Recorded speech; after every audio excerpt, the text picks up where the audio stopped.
Your Excellency, ladies and gentlemen, this prayer breakfast is not just an important gathering, it's a clarion call to rise above self-interest, to rebuild our nation with the stones of love and integrity, and to re-anchor our leadership in godly service.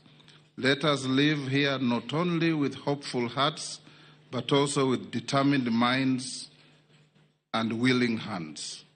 To our President, you have been receiving unkind references from some of our compatriots.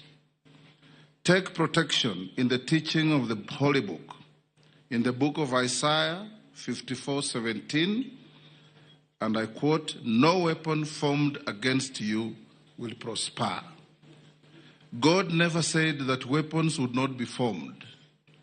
Rather, he said that the weapons as formed will not prosper. They'll always be formed, they will not prosper.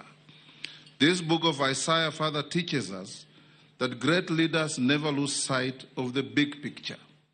We encourage you, Your Excellency, to remain such a great leader with a focus on the big picture for our country. Ladies and gentlemen,